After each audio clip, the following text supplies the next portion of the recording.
नमस्कार। आज मैं जिस उपन्यास की चर्चा करने जा रही हूँ वह है मन्नू भंडारी के द्वारा लिखा गया महाभोज। महाभोज दरअसल लोकतंत्र के क्षय का मर्मभेदी आख्यान है। यह वह साहित्य है जो यथार्थ से टकराता है। मन्नू भंडारी का महाभोज केवल एक उपन्यास नहीं बल्कि भारतीय लोकतंत्र के अंतःकरण में उतरने वाली एक तीखी चीख है।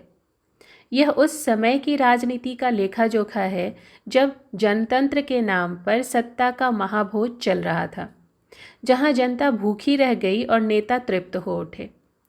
महाभोज हमें यह सोचने पर विवश करता है कि क्या सचमुच लोकतंत्र जनता का, जनता के द्वारा, जनता के लिए रह गया है, या अब वह कुछ गिने चुने कुछ लोगों का खेल बन चुका है। मन्नू भंडारी ने इस उपन्यास में अपने समय के राजनीतिक परिदृश्य का ऐसा सजीव चित्र खींचा है कि वह केवल उस समय की कथा नहीं रह जाती बल्कि आज के भारत की भी करुण सच्चाई बन जाती है। यही इस उपन्यास की शाश्वतता है कि यह हर युग में प्रासंगिक रहता है। राजनीति का नंगा यथार्थ और जनविरोधी व्यवस्था का विवेचन करता यह उपन्यास महाभोज, इसकी कथा मूलतः उस भारतीय राजनीति पर केंद्रित है जिसमें सत्ता का हर संघर्ष जनहित के मुखौटे में स्वार्थ का खेल बन चुका है। मन्नू भंडारी ने दिखाया है कि राजनीति और अपराध के गठजोड़ ने किस तरह जनतंत्र को खोखला कर दिया है। यह उपन्यास सरोहा गांव की दलित बस्ती में हुई आगजनी की घटना से आरंभ होता है। यह एक ऐसी घटना है जो बीसू जैसे युवक के माध्यम से न्याय की मांग का प्रतीक बनती है, पर अंततः उसी न्याय की खोज में वह राजनीतिक षड्यंत्र का शिकार बन जाता है। बीसू की मौत, जो एक गरीब दलित की युवक की मौत है, सत्ता के भूखे नेताओं के लिए महाभोज का अवसर बन जाती है। बीसू के नाम पर जनसभाएं होती हैं, भाषण होते हैं, पर न्याय कहीं नहीं होता। यहाँ मन्नू भंडारी राजनीति की दोहरी परतों को खोलती हैं।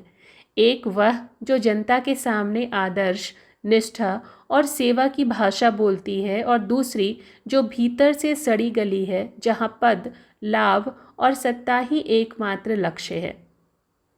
इस उपन्यास की कथा है और जो संरचना है उसमें सरलता तो है ही, साथ ही साथ तीक्ष्णता भी है। महाभोज का कथानक भले ही एक गांव के स्थानीय प्रसंग से जुड़ा है, पर यह पूरे भारतीय राजनीतिक परिदृश्य का प्रतीक बन जाता है। कथा के केंद्र में है बीसू, उसका साथी बिंदा, मुख्यमंत्री दास साहब, विपक्ष के सुकुल बाबू और प्रशासनिक अफसर सक्सेना। ये सब मिलकर भारतीय राजनीति का एक विराट कोलाज रचते हैं। बीसू की हत्या के बाद राजनीतिक दलों का नंगा नाच शुरू होता है। हर दल, हर नेता उसकी लाश पर अपनी राजनीति को चमकाना चाहता है। इस प्रक्रिया में न केवल लोकतंत्र का नैतिक ह्रास होता है, बल्कि यह भी उजागर होता है कि मनुष्य की संवेदनशीलता, मृत्यु का दृश्य, सब कुछ साकार यहाँ पर नजर आता है। मन्नू भंडारी का शिल्प यहाँ अत्यंत संक्षिप्त पर प्रभावी है।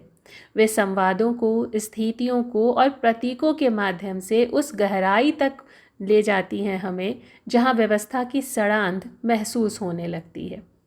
बीसू एक गरीब, दलित, सजग और ईमानदार युवक है जो अपने समाज के लिए न्याय चाहता है। उसकी हत्या केवल उसकी हत्या नहीं बल्कि उस विश्वास की हत्या है जो जनता राजनीति में रखती है। बीसू भारतीय जन का प्रतीक है जो हर बार आशा करता है और हर बार धोखा खाता है। दास साहब सत्ता का प्रतीक हैं। वे गांधी और नेहरू की तस्वीरें दीवार पर टांगते हैं, गीता के उपदेशों का पाठ करते हैं, पर भीतर से राजनीति के सबसे पाखंडी, निर्दयी और अवसरवादी चेहरों में से एक हैं। उनके भीतर वह समूची भारतीय सत्ता बसती है जिसने नैतिकता को तिलांजलि दे दी है। बिंदा बीसू का साथी है जो प्रतिरोध की निरंतरता का प्रतीक है। वह जानता है कि न्याय नहीं मिलेगा, फिर भी संघर्ष से पीछे नहीं हटता। सक्सेना और सिन्हा पुलिस व्यवस्था के दो चेहरे हैं। सक्सेना ईमानदारी का प्रतीक है, जिन्हें दास साहब जैसे नेता हाशिए पर ढकेल देते हैं, जबकि सिन्हा चापलूसी और अनैतिकता के प्रतीक हैं, जिन्हें पुरस्कृत किया जाता है। यह भारतीय नौकरशाही के पतन की बानगी है। राजनीति का अपराधीकरण और मूल्यहीनता इस उपन्यास में बेहद स्पष्ट रूप से दिखाई गई है।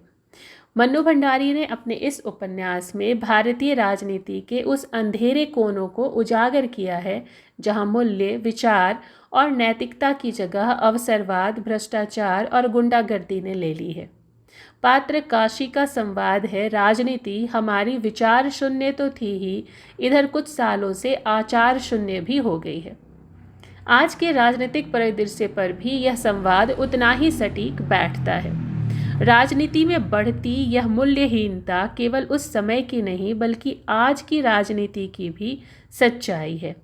सत्ता का मोह अब इतना गहरा हो चुका है कि जनता केवल एक वोट खदान बनकर रह गई है। मीडिया और नौकरशाही की मिलीभगत इस उपन्यास में स्पष्ट की गई है। महाभोज में मशाल पत्र और संपादक दत्ता बाबू का चरित्र आधुनिक मीडिया के पतन का प्रतिनिधि है। कभी जनता की आवाज़ रहे अखबार आज सत्ता की गोद में बैठ गए हैं। यह वही मीडिया राजनीति गठजोड़ है जो आज भी हमारे लोकतंत्र को खोखला कर रहा है। इसी तरह पुलिस और नौकरशाही की मिलीभगत का चित्रण है। जब दलित टोले की आगजनी पर थानेदार साहब छुट्टी पर हैं बोलकर मुंह फेर लेता है, अपने आप में पूरे सिस्टम की निसंगता का बयान है। विपक्ष की अवसरवादी राजनीति इस उपन्यास में भी स्पष्ट की गई है। महाभोज में सत्ता और विपक्ष के बीच कोई मूलभूत फर्क हालांकि नहीं है। सुकुल बाबू जैसे विपक्षी नेता भी बिसु की मौत को अपने राजनीतिक लाभ का साधन बनाते हैं। मन्नू भंडारी ने तीखे व्यंग्य से दिखाया है कि भारतीय राजनीति में नाम, चेहरे, लेबल भले ही अलग हों, पर चरित्र सबका एक ही है।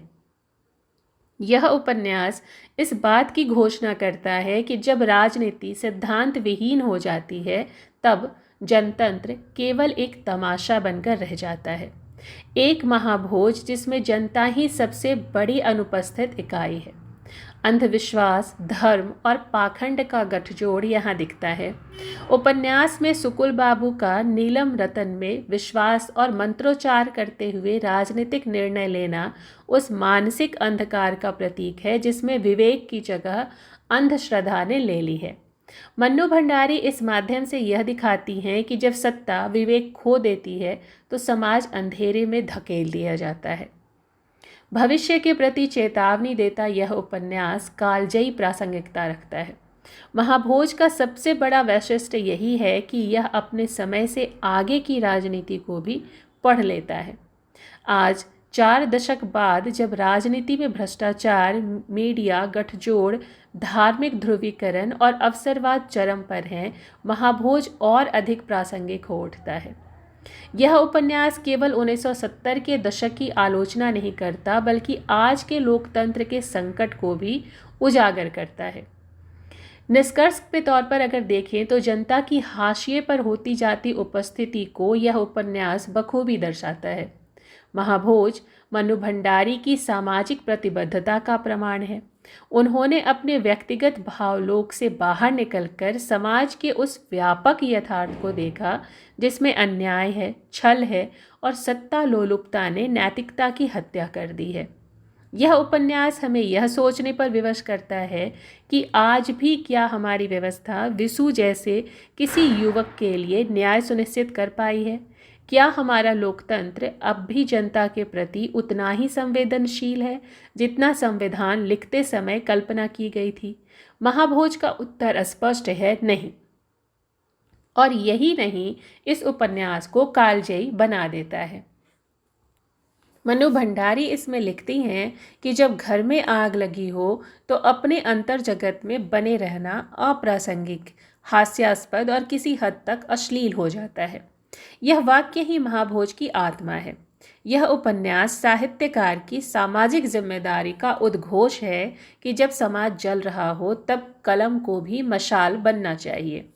महाभोज एक ऐसा राजनीतिक आख्यान है जो साहित्य की सीमाओं से परे जाकर इतिहास, समाज और सत्ता की आत्मा को झकझोर देता है। यह लोकतंत्र के खोखलेपन का वह दस्तावेज है जिसमें राजनीति के हर रंग, छल, झूठ, पाखंड और अपराध का विश्लेषण अत्यंत सटीकता से हुआ है। यह मन्नू भंडारी के रचनात्मक साहस का प्रमाण है कि उन्होंने सत्ता के विरुद्ध सत्य कहने की हिम्मत दिखाई और वही हिम्मत इस उपन्यास को अमर बनाती है। धन्यवाद।